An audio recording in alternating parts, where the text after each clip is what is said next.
ஓம் சாய்ராம். இன்னைக்கு நவநாதர்களோட 4வது பகுதி.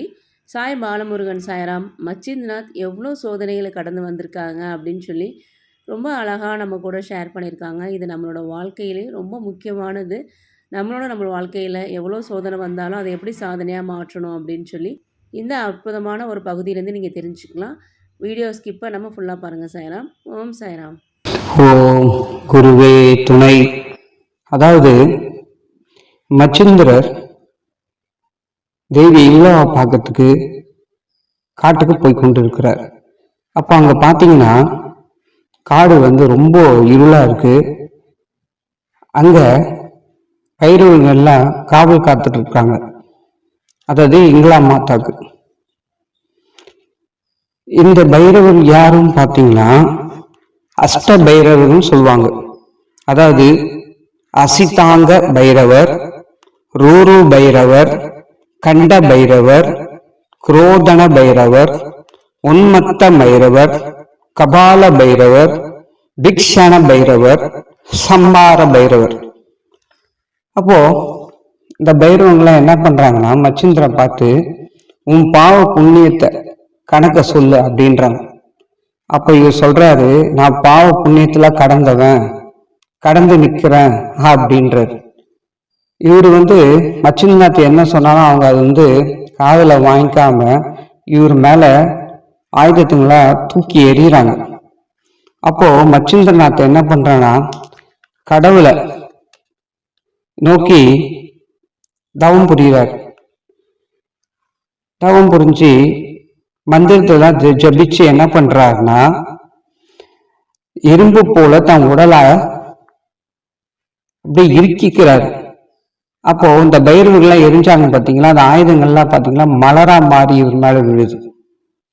அப்போ மச்சிந்திரநாத் மந்திரத்தை ஜபிச்சு இவங்களை பைரவர்களை மயக்க நிலைக்கு கொண்டு போயிடுறாரு. அப்போ இதை பார்த்துட்டு இருக்காங்க மாத்துருகா தேவின்னு. இவங்க என்ன பண்றாங்கன்னா அந்த மாத்துருகா தேவி போய் இங்களா மாதா கிட்ட சொல்றாங்க, மாதா இது மாதிரியா பைரவங்களாம் மயங்கி விழுந்துட்டாங்க அப்படின்னு முறையிடுறாங்க. அதற்கு இங்களா தேவி சொல்றாங்க, அந்த சன்னியாசிய மோக நிலையில கொண்டு வாங்க அப்படின்னு சொல்லி இவங்கள அனுப்புறாங்க. இந்த மாத்துருகா தேவி போய் இந்த மோக நிலையில இவங்களை எப்படியாவது கொண்டு வந்துடலாம்னு முயற்சிக்கிறாங்க. அந்த முயற்சியில இவங்க பாத்தீங்கன்னா தோல்வி அடைகிறாங்க. உடனே ஓடி போய் இங்களா மாதாக்களை சொல்றாங்க நடந்தது எல்லாத்தையும். அப்ப இங்களா மாதா சொல்றாங்க, இவர் கைலாசத்துல இருக்கிற சிவனோட சமமானவர். லிங்க மாதா யோக சக்தியால பாக்குறாங்க. அதாவது மச்சிந்திரநாத் கவி நாராயணோட அவதாரம் அப்படின்னு. அப்போ இங்களா மாதா மச்சிந்திரநாத் இருக்கிற இடத்துக்கு வராங்க. மச்சிந்திரநாத் சொல்றாங்க, அதோ பாரு எதிர்க்க ஒரு பெரிய மலை தெரியுது பத்தியா, அத அந்த இடத்துல நிக்கவை, ஆனா செடி கொடி எதுவுமே அசையக்கூடாது அப்படின்னு சொல்றாங்க. மச்சிந்திரநாத்தும் என்ன பண்ண அந்த சக்தி வலிமையால அந்த மலையை அந்த இடத்துல நிக்க வைக்கிறாரு. உடனே இந்த அம்மா இளைஞா மாதா ரொம்ப சந்தோஷம் அடைஞ்சு இவருக்கு வரமும் தராங்க.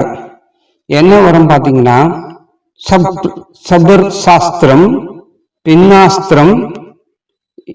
இந்த அஸ்திரத்தை இங்களா மாதா மச்சிந்திரநாத்துக்கு கொடுத்தாங்க.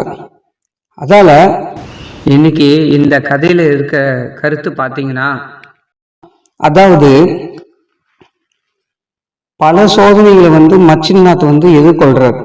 அதாவது பைரவர் மூலியமாவும் அப்புறம் மாத்துருகா தேவியாலும் இளைஞா மாதாவாலும் இவர் பல சோதனைகளை சந்திச்சு இறுதியில என்ன பண்றா வெற்றியும் அடைகிறாரு. அவருக்கு அஸ்திரங்கள்லாம் கிடைக்குது. அது போல நாமும் பல பிரச்சனைகள் சந்திச்சுட்டு இருக்கோம் இந்த கலியுகத்துல. அதாவது இன்பம் துன்பம் சோதனைகள் இதெல்லாம் நம்ம பார்த்துட்டு தான் வரோம் நம்ம வாழ்க்கையில. ஆனா நம்ம குரு அருளால இந்த சோதனைகள் எல்லாத்தையும் சாதனையாக்கணும்.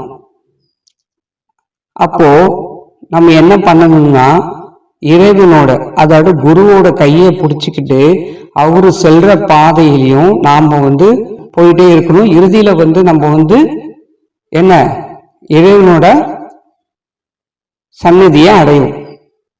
அதுதான் இன்னைக்கு இந்த கதை உணர்த்துது. மீண்டும் உங்களை அடுத்த வாரம் சந்திக்கிறேன். ஆதேஷ் ஹலக் நிரஞ்சன்.